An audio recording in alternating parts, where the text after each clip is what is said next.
Hi everyone, today we will be reading Act 3, Scene 1 of Romeo and Juliet.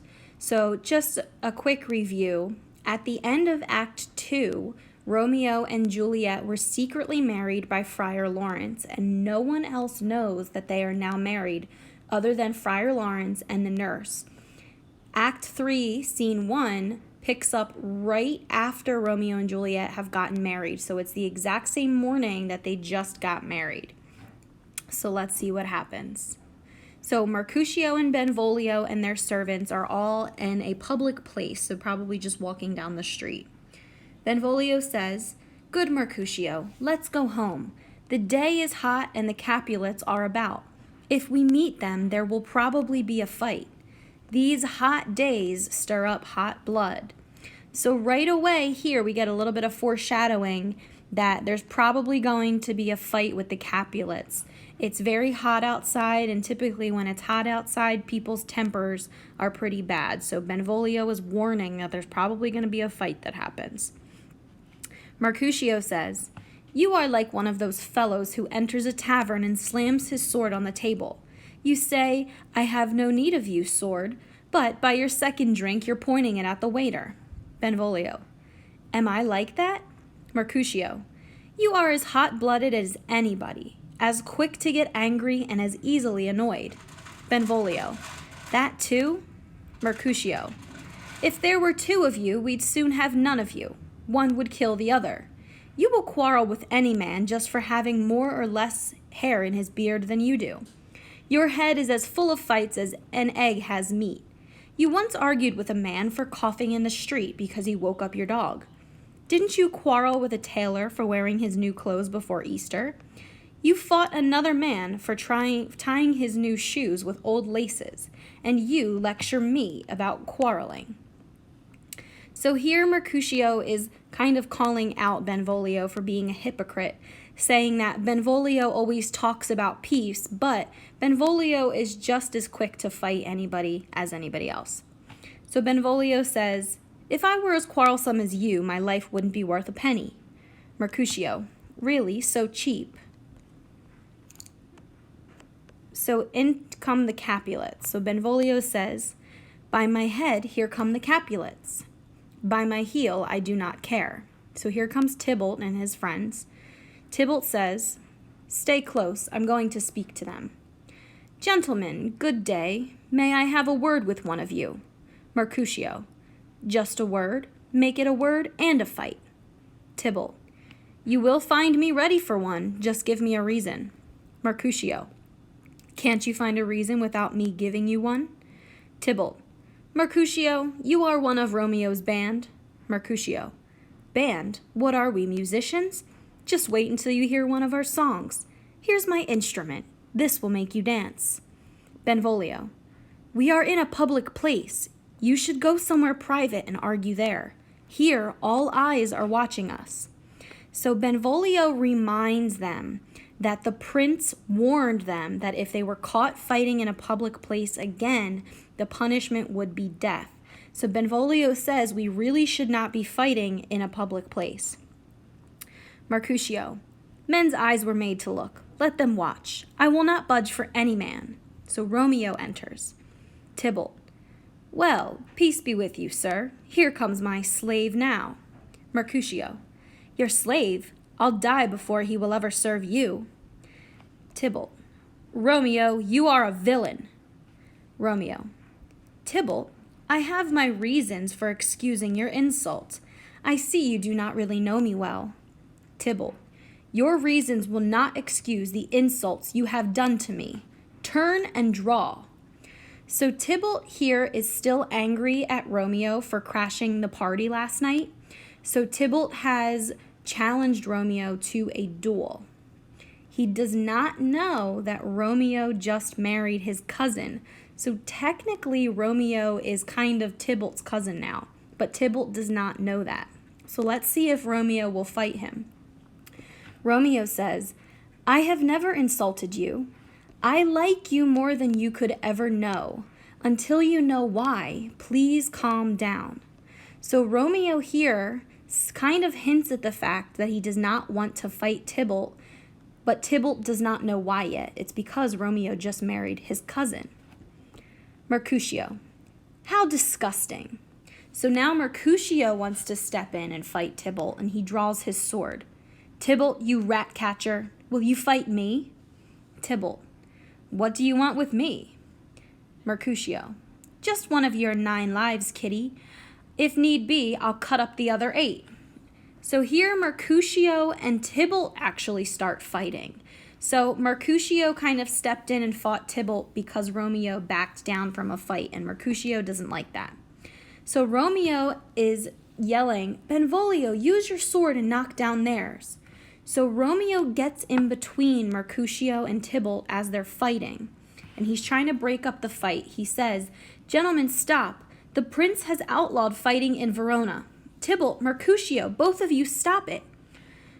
So while Romeo is in the middle of the fight trying to break it up, Tybalt stabs Mercutio under Romeo's arm, and then he runs off. So Tybalt stabs Mercutio, and him and his friends run. Mercutio, I am hurt. I am dying. Where did he go? Benvolio, are you hurt? Mercutio, it's just a scratch, but enough to kill me. Where's my servant? Go get a doctor. So the servants go to run and get help. Romeo says, the wound cannot be that bad. Mercutio, it's not as deep as a well, nor as wide as a church door, but it's enough. If you look for me tomorrow, you will find me in the grave. I am done for this world. A curse on both your houses. What a cat to scratch a man to death. Why did you come between us?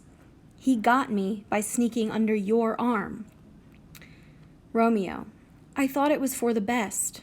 Mercutio, help me into the house, Benvolio. A curse on both your houses. They have made worm's meat of me. So at this point, Mercutio is dead.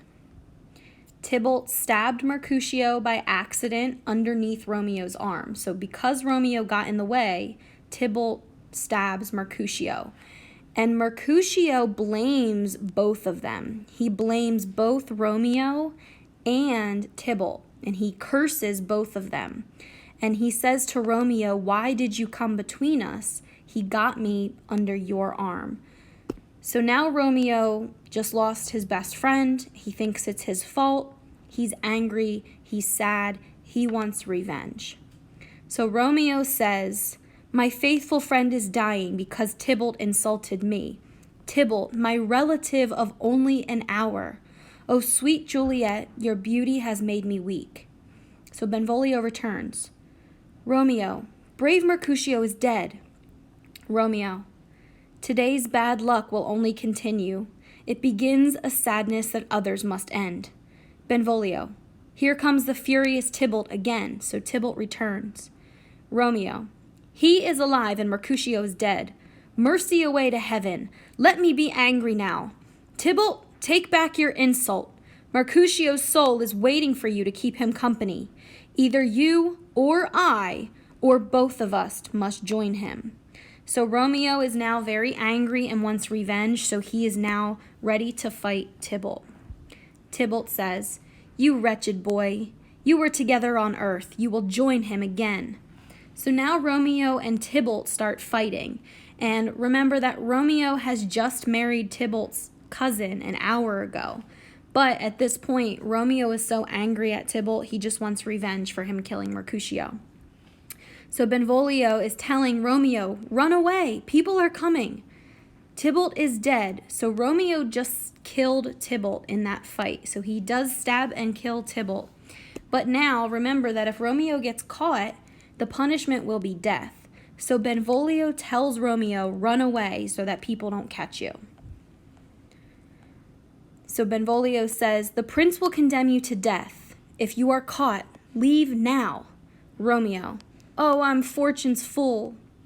So Romeo runs, the prince enters, Lord and Lady Montague enter, and the Capulet parents enter as well. The prince says, who started this fight? Where are they?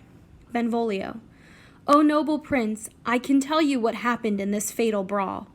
There lies the man killed by young Romeo, who killed your cousin, the brave Mercutio. Prince: Benvolio, who started this? Benvolio: Tybalt, who lies here dead by Romeo's hand. Romeo tried to speak fairly to him. He tried to make Tybalt realize how silly the argument was. He said you warned against fighting, but Romeo could not calm him down.